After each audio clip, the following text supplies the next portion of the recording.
Dr. Najib, it's a pleasure to have an interview with you this year in Arabian Travel Market Dubai 2023. Emirates Skywards is one of the global leaders in loyalty programs and definitely is one of the leaders in Middle East. Can you please quickly touch upon the history and where is the program now? Thanks, Anastasia, for inviting me to speak about Emirates Skywards here at ATM. We're very happy to see the people attending here. I think it's a testament to the recovery of travel, and very happy to have this discussion face-to-face with you. Emirates Skywards started in 2000 as a loyalty program supporting Emirates. Today, it's the loyalty program of both Emirates and Fly Dubai as well, our sister company. And we're about 30 million members strong. Actually, today, 32 million members. We just hit that milestone again. And more than 96% of it is actually outside our home base UAE, which makes it very different from other programs like in the US as well, some of the larger programs as well. We're probably in the top 10, some say the top 5 programs in terms of number of members globally. And we're, in 2016, we take on a transformation of the program to basically propel it in the data and digital age, and we can talk about that as we go. That's definitely. Sustainability and technology is definitely two topics that are on the top of the agenda of everyone. Sure. But I wanted to check firstly on 2023 and your vision for 2024.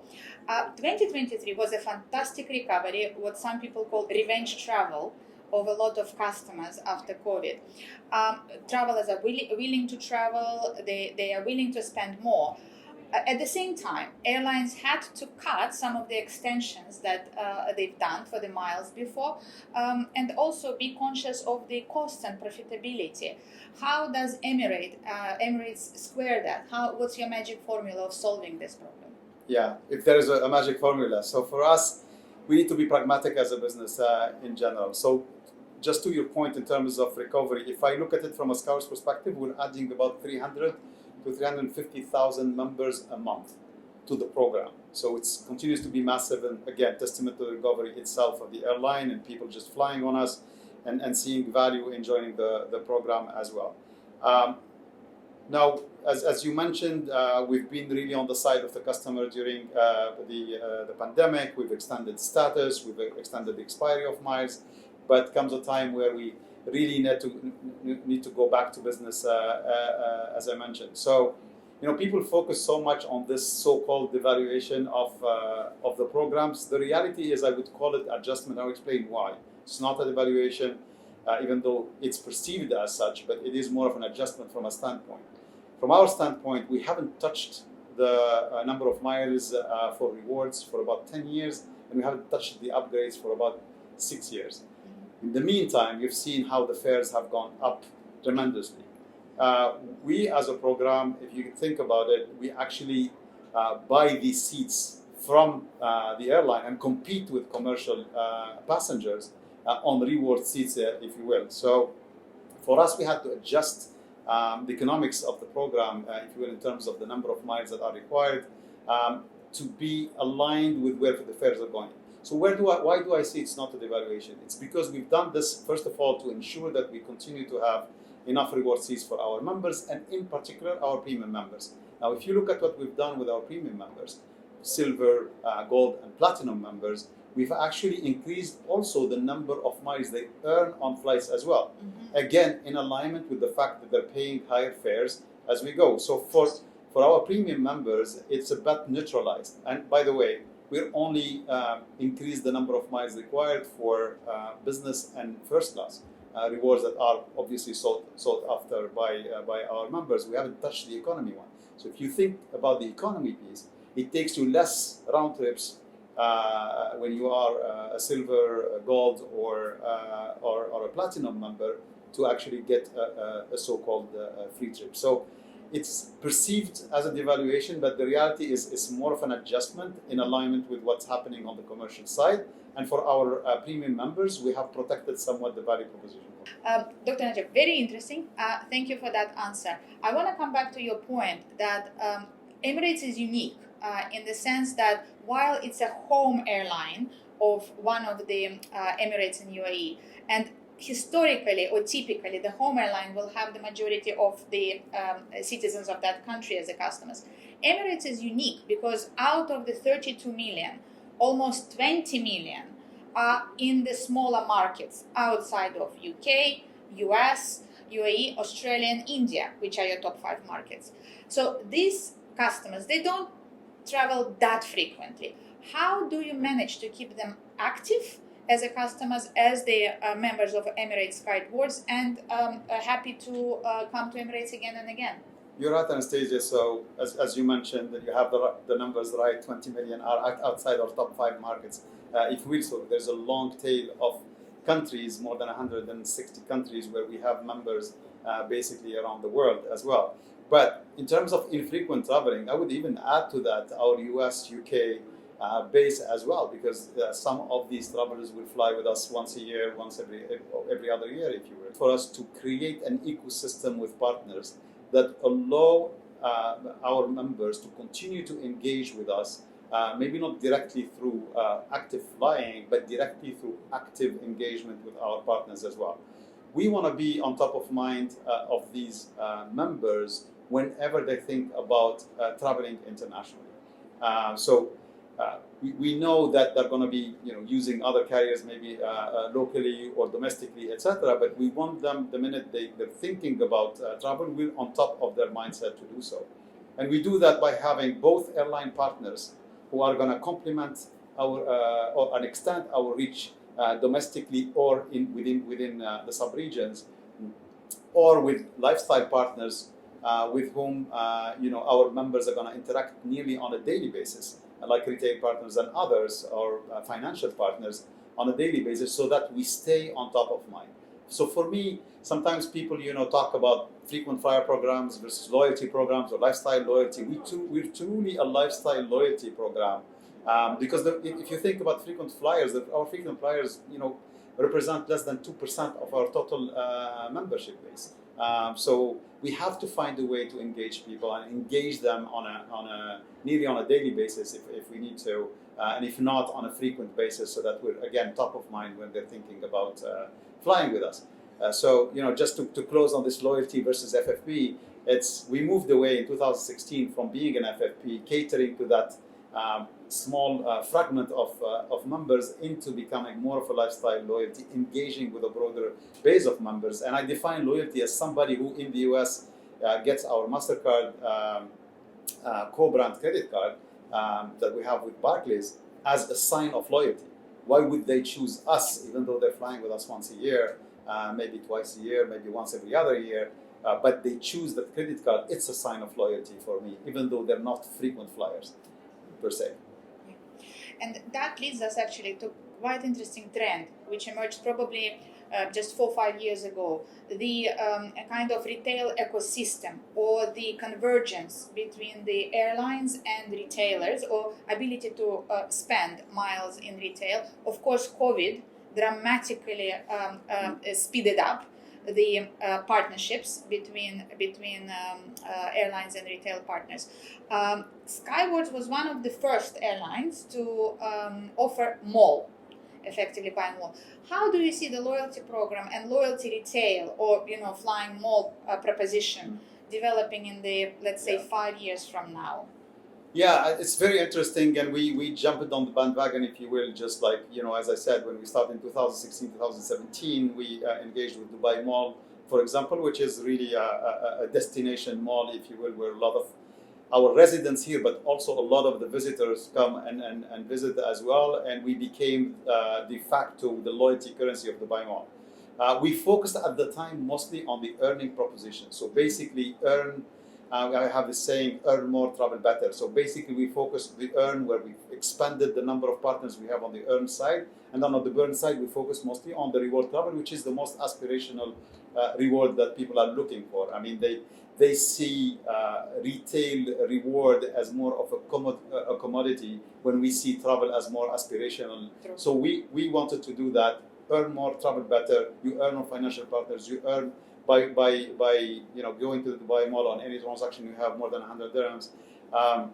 We've launched in 2019 Skywards Every Day, which is again a platform that where we basically hook a number of partners on the retail side, smaller retail partners who don't have their own loyalty program and uses us as a currency. So whereby you can engage with them and you can earn with them as well.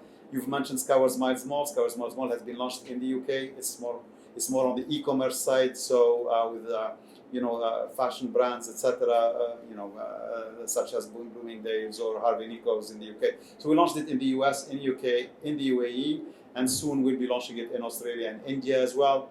Now, what we've seen right now, because the high demand is on travel and on reward seats, and there's a pressure on the reward seats, we wanted now to actually provide members with a way for them also to redeem on non-flight as well, and we're looking at adding redemption options on retail as well. So we're going to expand that as well. By the way, one of the biggest reward, but I would put it under the travel category, even though it's retail, is Dubai Duty Free. That's a very attractive proposition that we have for our members, and a lot of them use their miles whenever they're stopping over Dubai or they're flying from Dubai or coming actually to Dubai to stop by Dubai Duty Free and use their miles as a form of cash or a form of payment for some of the. That makes total sense, and I'm sure that a lot of airports globally are trying also to copy or emulate the model of the Dubai airport success and Dubai Duty Free success.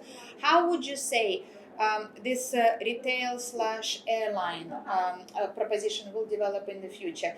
Will it come back still to the notion of aspirational travel, because it was always, the co-branded credit cards, the everyday spending of the people was typically tailored towards something exciting, emotional travel, Absolutely. A reward ticket. Yes. Do you think it will go back to this kind of more traditional ways, or retail will be 50-50? I believe travel, and this is our customers are telling us this, that flight rewards continue to. So today we have around 50-50 earn on flights or travel versus flights versus partner, financial partners, mostly financial partners, but also retail partners. However, the rewards continue to be 85% on flight rewards, and the rest on everybody else. For example, we've launched Skywards Hotels, which is a platform where you could use your miles for hotels.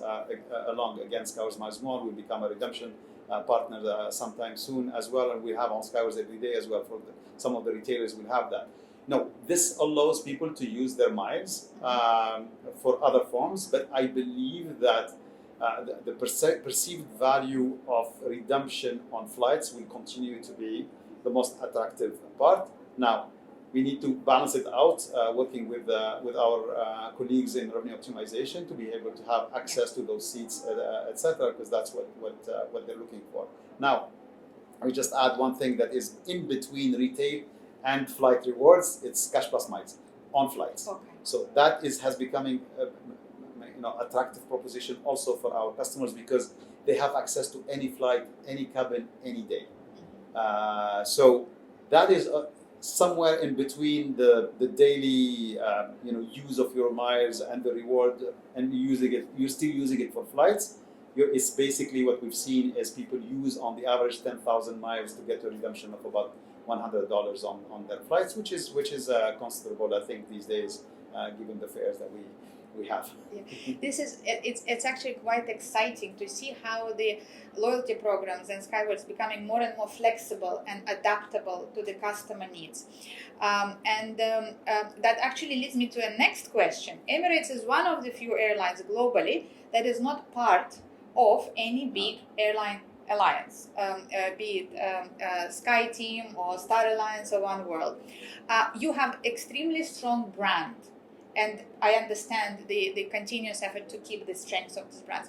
How do you see the benefit? Do you see the future possibly, there is an advantage of joining one of the alliances or widening your partnership network, or you still believe in the power of one brand? I mean, you've seen us throughout the years. We've been very consistent. We've been out of the alliances. I don't want to poke at alliances. They have their pros and cons. But we have somewhat poked into alliances since we have nearly a friend and a partner in nearly every alliance. So, in one world, our relationship with Qantas has been going on for a long while, both on the airline side, but also on the loyalty program side. Now, very excited about Air Canada and United in the US as well. So we have partners. And then in you have Turkish Airlines, course, cargo, I think support and maintenance operations now. That we have relationships with, and we I would say pick and choose. We look at airlines that have the same mindset, that can obviously that match our brand aspirations. So we continue to look at that. And from a Skywards perspective, we have now I think 18 partners, airline partners around the world. GLO, as I mentioned, Qantas. Air Canada, United, but also others as well, whether it is in Asia or Latin America with GLO, for example. Mm-hmm. So we have that. As I mentioned, it's important for us to extend our reach by working with these airlines and providing our members the possibility to earn and burn on some of these airlines. One of the biggest ones that we have in the UK is EasyJet, where it provides, it's not just UK but Europe as well, it provides people a way for them to redeem on EasyJet for domestic or for short haul flights as well. So these partnerships enhance the program, enriches it, but we're very picky around it, again, to protect our brand in somewhat and ensure that our members get the right experience, if you will, extended to them whenever they're flying. We focus a lot on that. For example, it's not just about earn and burn, it's also about the experience for some of our premium members, access to lounge, etc. So, we look at these as comprehensive as possible in terms of us, building those partnerships. Going into new trend in loyalty, subscription models. Emirates was one of the first to implement Emirates Skywards subscription model, which effectively allows customers to pick appropriate level of miles they want to own for that year ahead. Now you have already some of the experience with the program. Do you think this model works?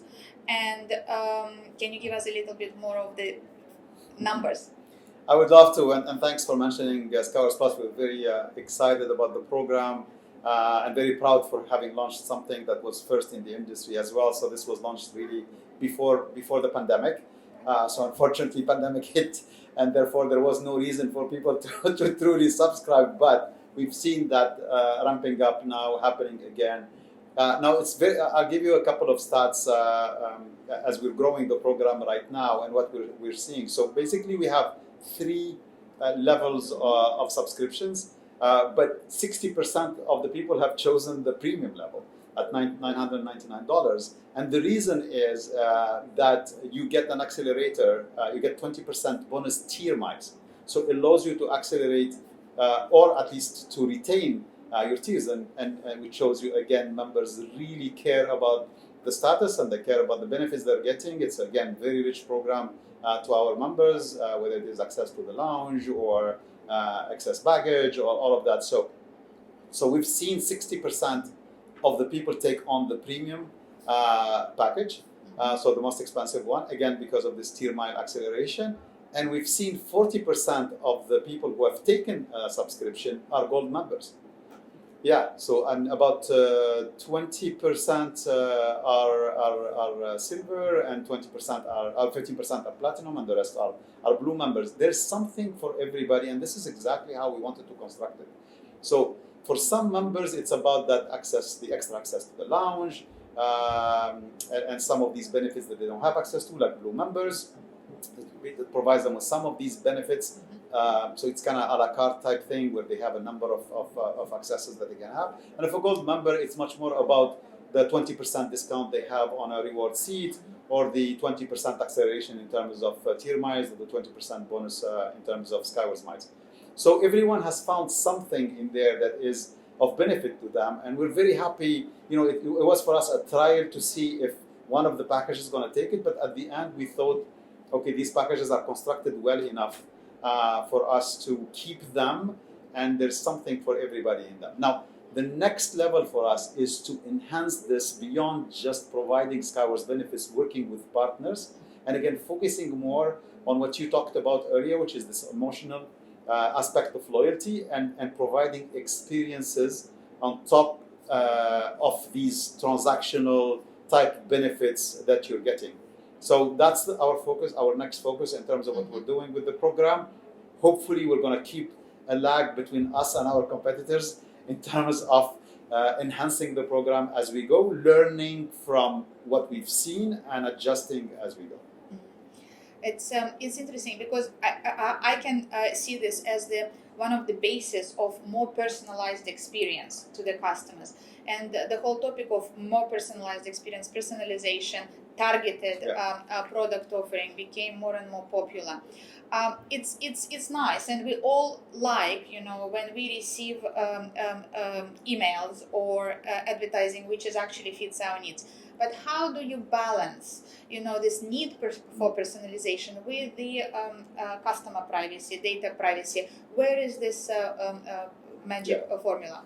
So Anastasia, just to take your point, because earlier you made a very good point around, the subscription program as a bit a trend towards personalization. It's because our intent when we started it was truly to get to an a la carte type program, because the benefits mean different things to different people, and then basically the programs traditionally have been structured in a way where you take a bulk of benefits, give them to the gold members, to this. But the reality is some members actually prefer certain benefits versus others, etc. So it was an attempt for us to create a bit more, I would say, personalization or relevance to people whenever they're choosing those subscriptions. But again, when technology will allow us, since we're talking a little bit about technology, we will get to something a bit more granular in terms of the offering to our members that would be a bit more personalized. But you're very right on this whole idea of personalization and the fact that it could be intrusive if we do too much of it. For me, the definition is pretty simple. It's one about relevance. It's exactly what you said. It's about understanding your customer, their behavior, and being able to talk to them. And it's not just about offers. Even, for example, our first attempt at personalization was around statement.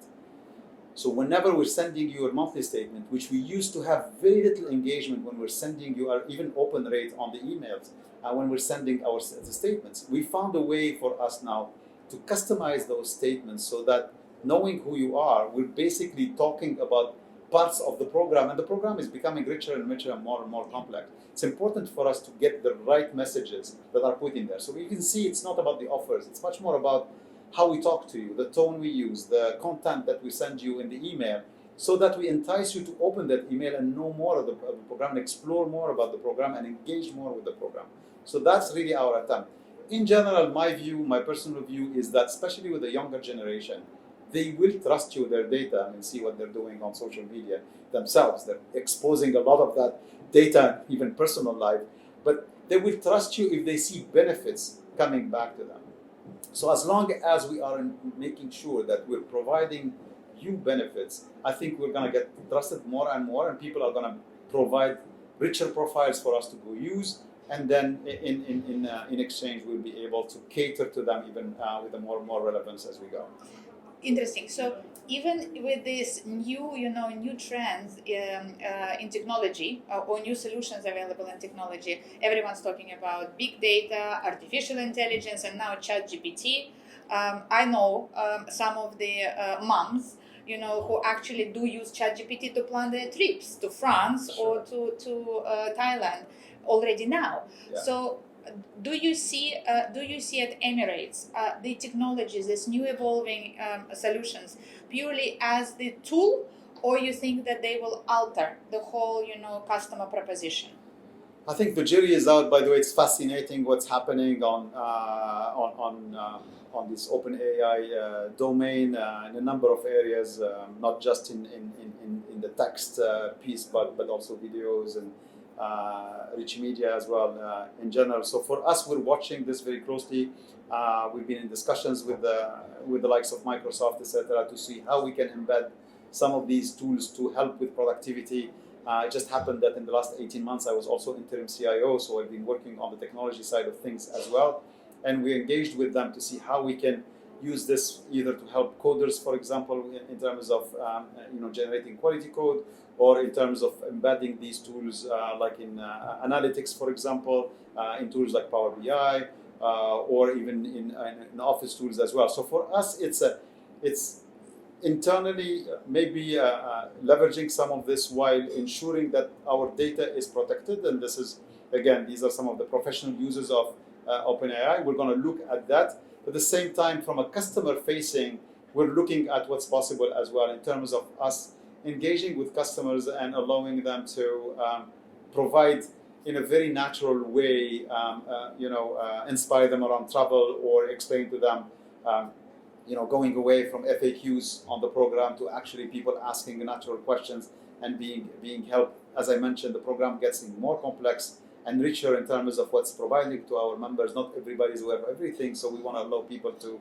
ask questions like, for 10,000 miles, what can I do? Or, these type of natural chatting questions.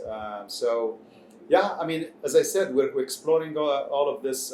You mentioned Emirates being a forward-thinking brand. Part of it is for us to embrace new technology, whether it's AI or other technologies as well for us.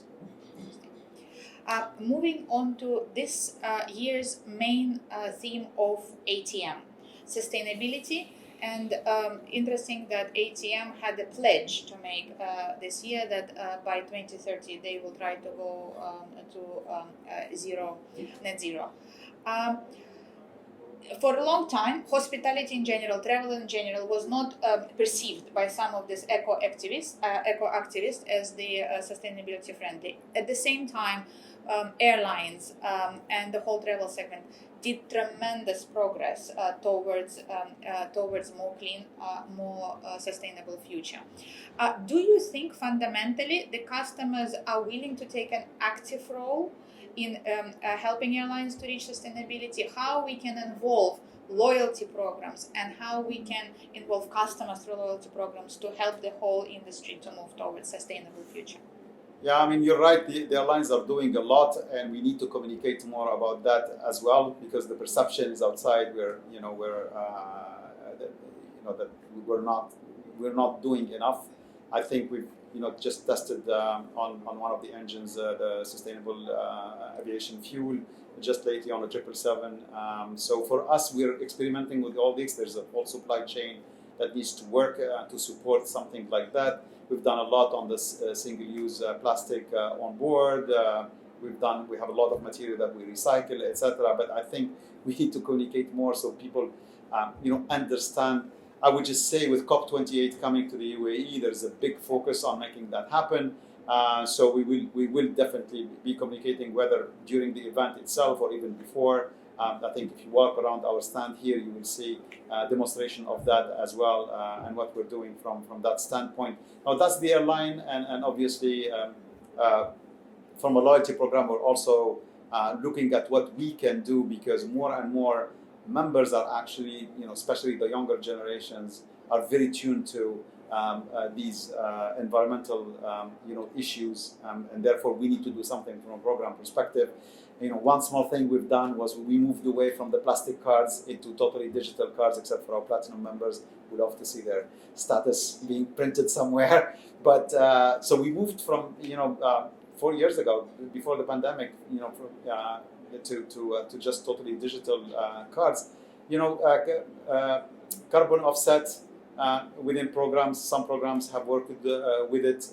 We need to make sure that we're true to it. We're not just doing something for the sake of checking a box, but that it has actually environmental impact as well. So I think it's in everybody's conscious. I think even if it was not, our members, especially the younger generation, are very demanding. Like I talked about data and what their view on privacy and how they can trust you if you do the right thing. I think on sustainability, ultimately, this is going to be top of their mind, and we need to do something from an airline and also from a loyalty perspective to support that.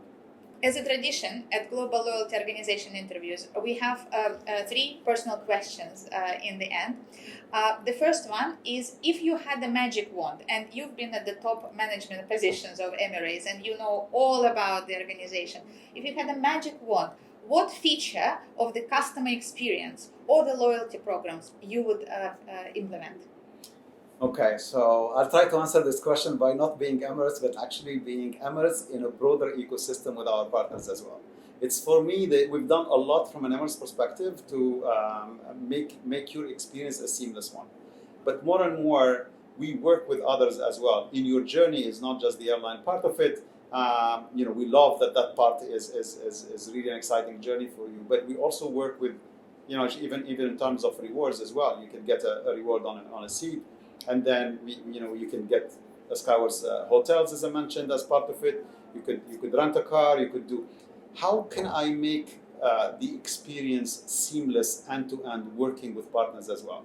Different technologies, passing different information, data privacy.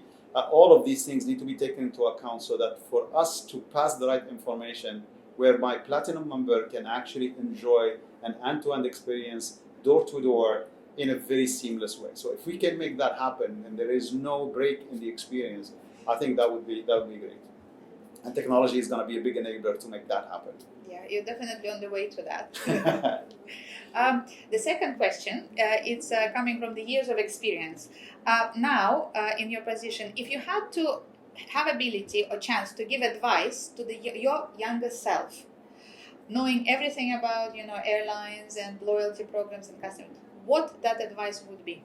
Well, first of all, I would have advised myself to start in loyalty earlier than I've done, because I've only been in loyalty for the past 6 years, and I've discovered really, for somebody who's somewhat of a geek around everything data and digital, and who actually loves this whole customer experience piece. If you look at the triangle, data, digital, customer, loyalty is the best place, especially loyalty in this day and age, is the best place to be in. So that I'm really, I think I wish I've started this journey much earlier than I've done today. So the younger Nejib would have probably enjoyed his professional life even better.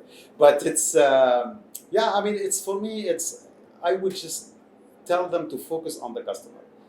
It is very difficult to earn the trust. It's very easy to lose the trust, and focus on that. And also for me, the trust is earned when when customers are leaving some issues and having anxiety around travel. How do we, as a loyalty program, try to make that happen? You earn that trust and you win it for a long time, and you build that emotional connection when you do the right thing for customers when they are in times. Because we have a tendency to talk about transactions, talk about this, frequent flyers, how many times they've flown, how much commercial. But at the end, as a loyalty program, it's about that emotional link.